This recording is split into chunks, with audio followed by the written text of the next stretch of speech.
and I've been reading some articles. And let's first get into the articles that I've first started reading about.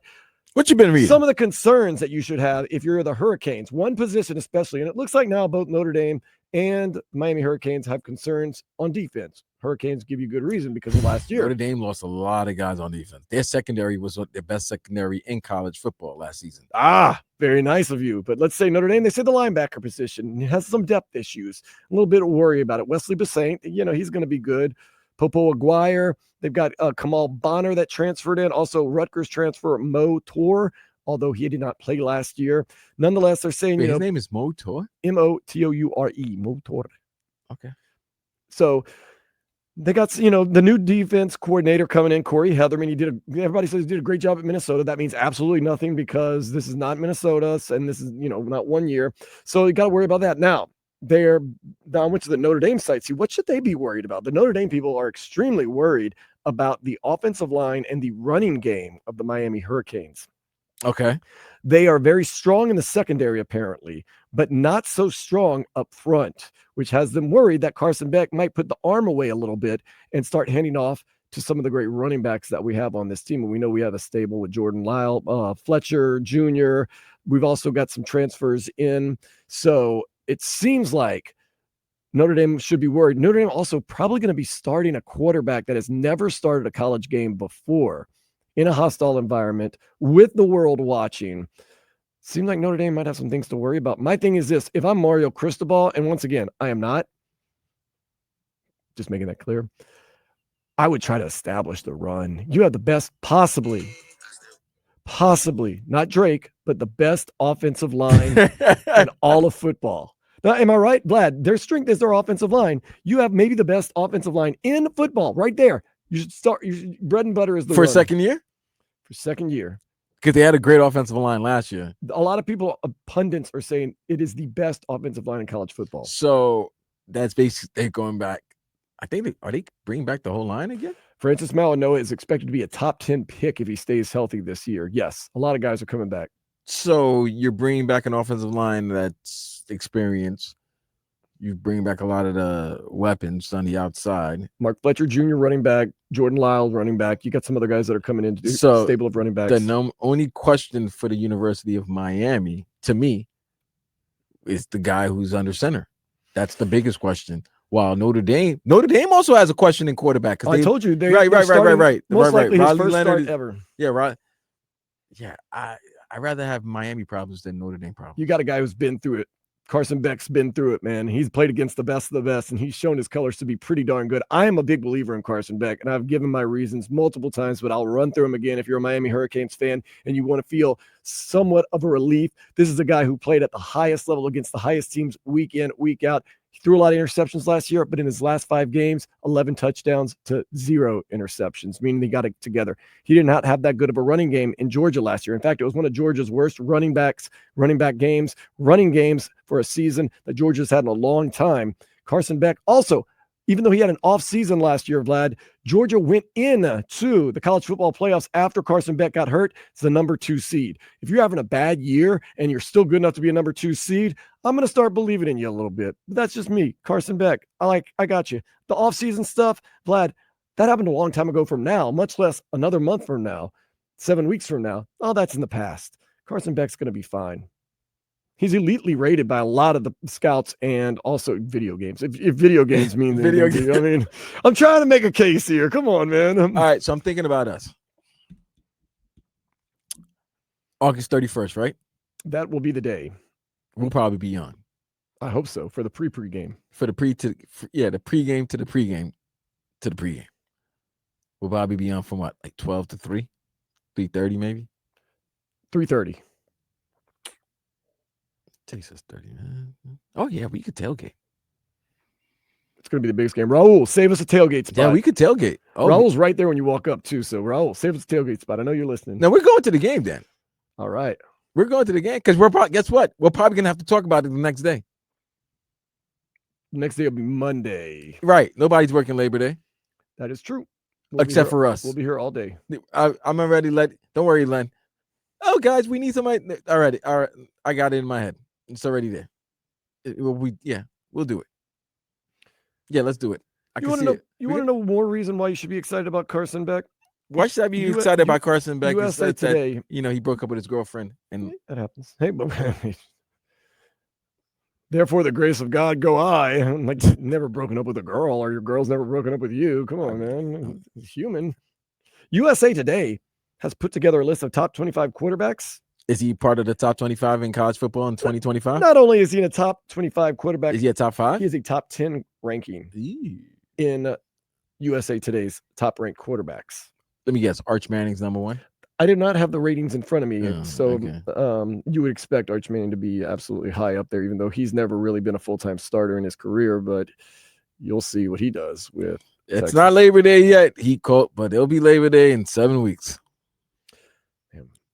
It's the year's already done. It's crazy. In a weird way, the year is done and the year's just started, because I feel like the year happens when football season begins. It's as if the second wave of the year happens when football season begins, and then once your team is out of the playoffs by like October, like my team, then you start looking at other sports in the next season. But we're right there, man. We're not that far away from cleats on grass, whistles being blown, flags being thrown. Man, Liam Eichenberg taking out Zach Sealer's eye socket. We're not that far away from that. Okay. Why is Liam Eichenberg continuing to catch strays on everywhere you go? Because he's strayable. That's when you're a strayable a person, you're gonna catch strays all the time. That's what it is with Eichenberg. That man is a nice man. He's probably a very good, well-hearted man. Like, you know what I'm saying? Like, he's a Notre Dame guy, isn't he? So that's why he's catching the strays, because of the game coming up. Oh no, he's catching strays because Tua almost got killed every time he plays. But yeah, I mean, it's not his fault. You can only do what you're capable of. But you do have to be excited about this, Vlad. If you do have one of, if not the best offensive line, Dan, I'm excited for this season. For the you have got a stable of running backs. You can set the edge. You can set the pace of the game. You're not expecting Carson Beck. You're not expecting Carson Beck to. You don't want Carson Beck to do the things Cam Ward had to do last season. You don't want them to have to save us from games. They're not the same quarterback. One guy's got I don't know what's the. I don't want to know. He's got the skill set. Carson Beck's got skills, man. They both have different type of skill set. One guy has a skill set that when he's out of the pocket, he can extend plays. He can make things happen. Carson, when he's in the pocket and he has time, he's going to dissect you. Yeah. He's going to dissect you. So put it this way. I feel Carson Beck is coming into a better situation than Cam Ward came into. I believe that too. Yes, absolutely. So he's not asked to do as much as Cam Ward. So therefore, yeah. But think about it, Vlad. You have the best offensive line in the country. This is best case scenario, and it could work out like this. I do believe in this Hurricanes team.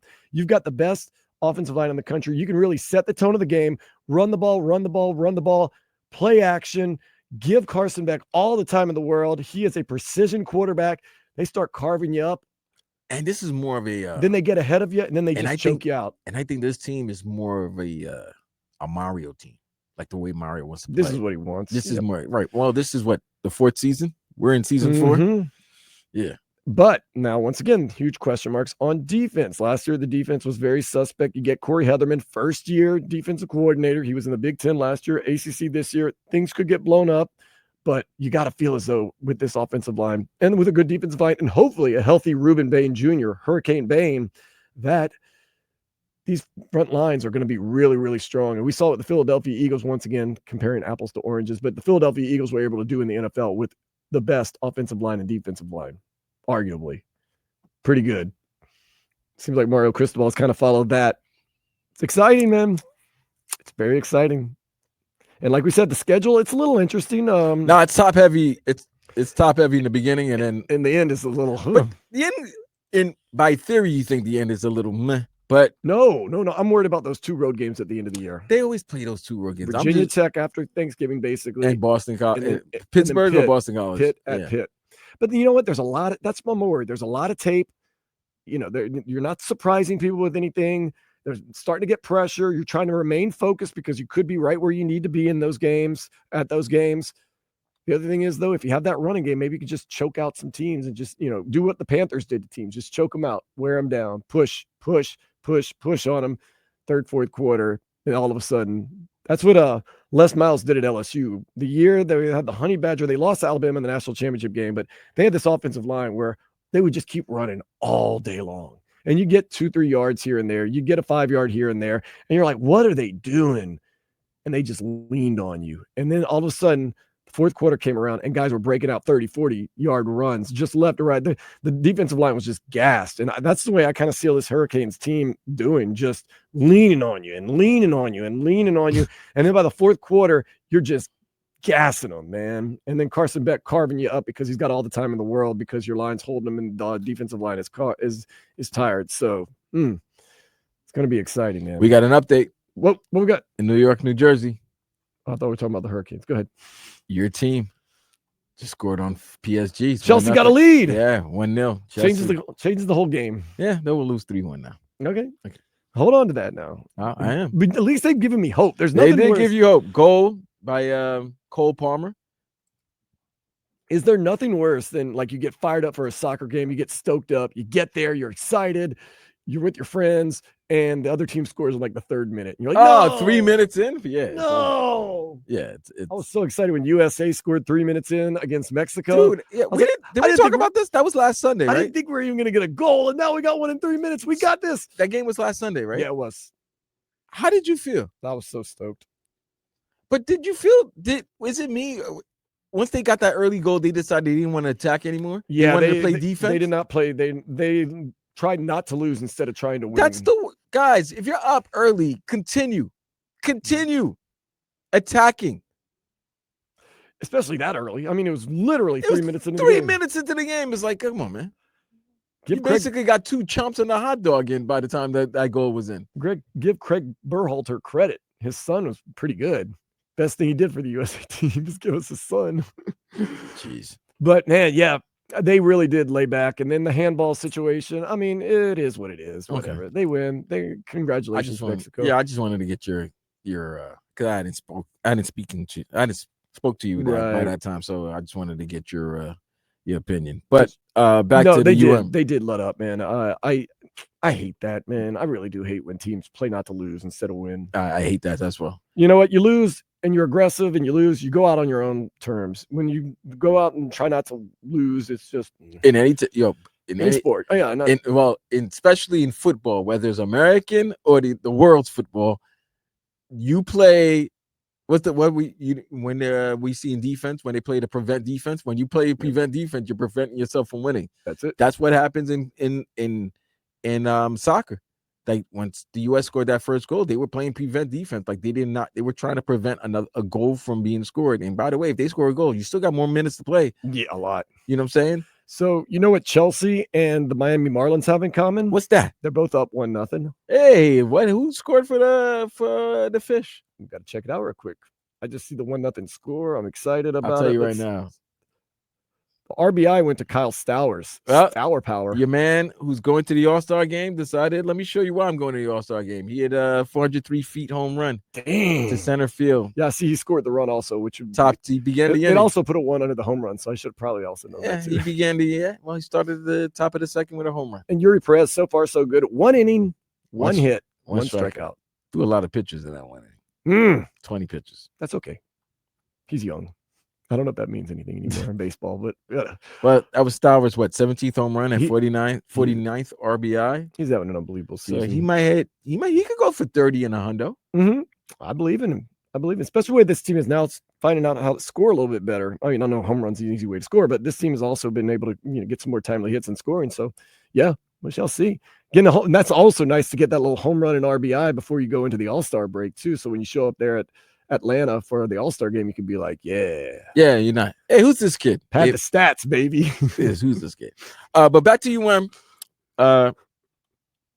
Yeah, bro, 7 Sundays from now. It Can't is wait. literally 7 Sundays from now. And if you say that's a long way, believe me. Like right now, the pregame show is beginning right now. I feel as though Victor Bermudez is starting to work on production for the pregame show as we speak. And they're gonna hype this up. Oh my god. It should be hyped up. It's probably gonna be like a 1 hour, 30-minute monologue on just all the biggest plays that's happened in the UM Notre Dame. Real quick, Vlad. Some of the biggest, just off the top of your head, biggest college football rivalries over time. You got to think UM versus Florida State. UM versus Notre Dame. Notre Dame. You got Ohio State. Florida. Okay, Ohio State, Michigan. Obviously, Ohio State, Michigan. Florida State, Notre Dame was a great rivalry. Yeah. Alabama, Auburn. That's a big one. That's always big. Georgia, Alabama. Texas, big. Oklahoma. But I mean, it's right up there. LSU, Alabama. Yeah, but LSU and Alabama is actually quietly my favorite rivalry because when those two teams are good, you're about to see at least the next great 8 years of NFL talent. Right, you see, it's like two NFL teams playing. It's literally like two NFL teams playing. You're seeing great receivers against great secondary. You're seeing great defensive line against great offensive line. The quarterbacks usually are poo-poo. The quarterbacks are both, except the time when they had both Joe Burrow and Tua. That was a great matchup. Yeah, didn't both quarterbers have over 400 yards of passing in that game? I remember that game vivid. 48-40. Tua just coming back from a hip injury, and he he had a foot injury. I thought it was the hip injury knocked him out of college football, or it was a leg injury. Something's always wrong with that lower portion of his. Yeah, but he was messed up. But he came back. He threw for like 486 yards. I think he threw for 480. Yeah, he did. But Burrow and that team. But great rivalries in college football over the last 20, 25 years. Yeah. Hey, give the Canes credit. Last year, opened the season with Florida, rivalry game at Florida. This year, Notre Dame, rivalry game here. UM and Notre Dame's not really over the last 25 years because they hadn't really played each other. That big game that happened in the Orange Bowl when who's that? Mark Wright was the head coach. Mm-hmm. That was the last. That was the big game. Mark Rick. Yeah, it was the last time. Was the last big game. But yeah, if you're talking about the 80s and the 90s, there was no rivalry. There was no two better teams. So yeah, if you're talking about the last 30, 40 years, then yeah, that's the two big. Magic happens when Notre Dame and Miami face off, and I expect nothing less. On a Sunday night, nationally televised, all eyes on you. Yeah. Game of the week, maybe game of the year. Get off to a good start. I'm just saying, we can hope. It's a great way to start off college football. Couldn't ask for anything better. To be honest with you, couldn't ask for anything better if you're college football and a fan. So let's get it going. Is that the biggest? There's no other big game. There's no. Well, we don't know the rankings as of yet. Still, right? They're probably both going to be. They probably both be in the top 10. Yeah. I think they probably. You know what? I think it might be 6 versus 7. Once again, you got pollsters looking in there going, You know what we could do to make this fun? Right next to each other. I'm not going to hold you now. The more you think about it, you have to win this game. You don't. That's it, because that's a ranked team. That's going to be a ranked team. Both, and I'm talking about both universities here. You're talking about two highly ranked teams. Ooh, a loss this early not going to hurt you, but you can't really stumble the rest of the way. I'll give you one more thing that could maybe make you a little more excited. Marcus Freeman, at his tenure at Notre Dame, it's my guy, has lost a game, at least one game in every September. Now, this game's August, but nonetheless, he has a propensity to lose an early game in the season. Yeah, well, you know, how many games he's playing in September? That's more important, but I'm just saying. I'm just saying, you're making it seem like that. Oh, the only game they have scheduled on the calendar in the month of September is against. No, not even in September. Wait a minute. Time out. Dan, that game's August 31st, so it's not September. I know, that's what I'm saying. Yeah, but let me remind you of Northern Illinois, the Huskies. That was in September. Yeah, this is August 31st. That's why I turned it around and said a propensity to lose one early in the season. I see what you did there, but but I heard what you said earlier, so you said September. Once again, I'm trying to give you just a pragmatic way to look at this game. The pragmatic way to look at this game is that you're going to see two teams who are contending for a national title. You know what? Forget national title. Two teams that are trying to make the college football playoffs. We should expect them to be in there, to be there, but